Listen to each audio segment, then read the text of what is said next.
Hey, First Pres. My name is Drew Payton, and I am so honored and thrilled that your APNC has nominated me to be your next associate pastor for Justice and Outreach. I am so looking forward to being with you all on July 30th for worship as you consider my candidacy. But in the meantime, we thought you may like to know a bit more about me. I was born in Yonkers, New York, and raised in nearby Irvington, youngest of three boys. My mother is a retired pediatric nurse who was raised in upstate rural New York, and my father is an Australian immigrant who is a retired research librarian who was actually born in Vanuatu.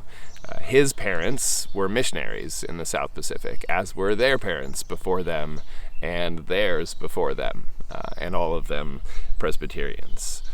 Growing up, I was kind of a contradiction, I guess. I was a Boy Scout, but I also sang in a punk band.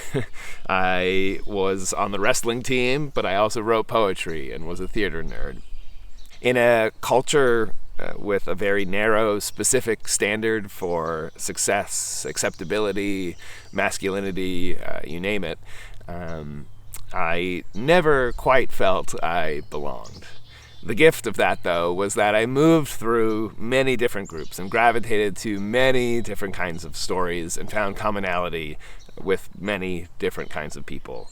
And that foundation, that searching, I think, prepared and propelled me for the years that followed. My journey with faith and the church ran parallel and was interwoven at many points and in many ways. I grew up in the church and experienced it largely as a place of nurture, but I also never really felt I belonged there. I had this deep family history in the Presbyterian church and mission field, but I felt disconnected from it.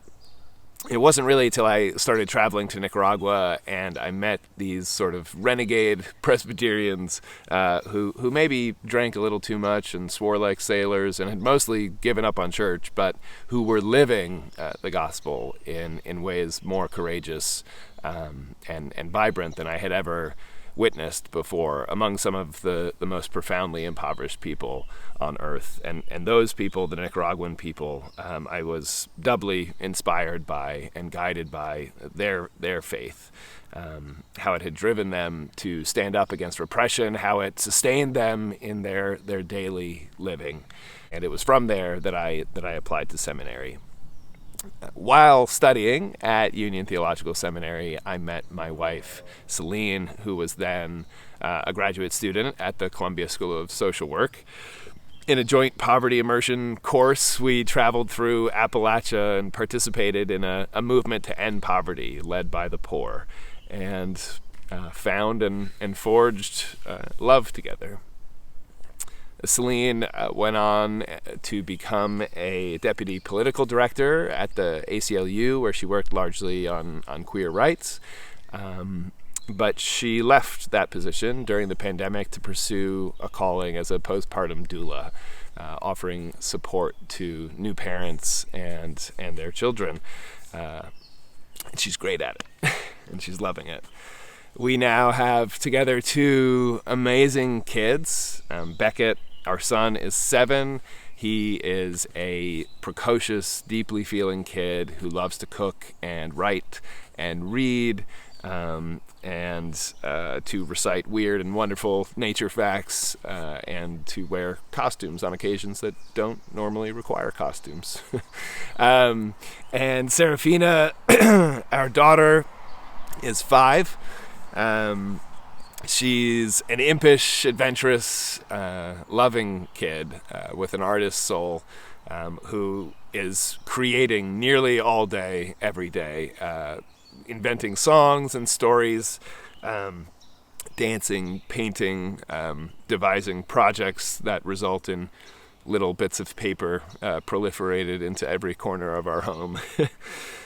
We moved to Berkeley 2 years ago for a fresh start because we wanted to be in this place.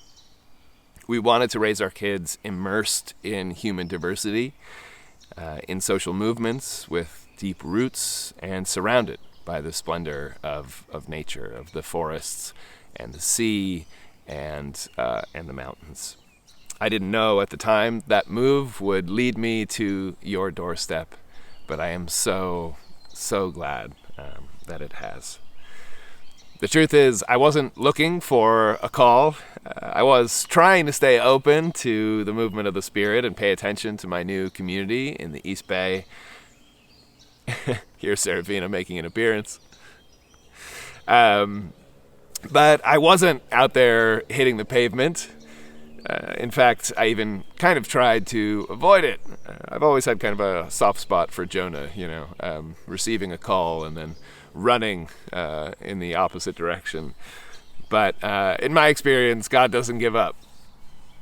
I truly did not know what to expect when I met with your APNC for the first time, but before long I found that I very effortlessly and deeply cared for the members of that committee. Their love for each other and this congregation have been absolutely infectious. I think what excites me most is that you have this deep historical demonstrated commitment to mission, but also a genuine openness to doing things differently. This sense, right, that God is doing a new thing and a desire to be a part of that. And I love that you have labeled yourself a Jesus and Justice church, that you are hungering and striving to love concretely, even when it's risky. Also that you are leaning into your concern for racial justice and for homelessness and housing and climate change, all of which move me deeply as well. You have so many deep and beautiful relationships already, so much beautiful work already in progress. And I know that there are so many more relationships waiting to be made. So much good and holy and life-giving work waiting to be done. I can already see the possibilities. And I know that what I can see is just the tip of the iceberg of what God has in store for First Pres. And I am so looking forward to standing shoulder to shoulder with you as God reveals what is next. I'll say bye-bye.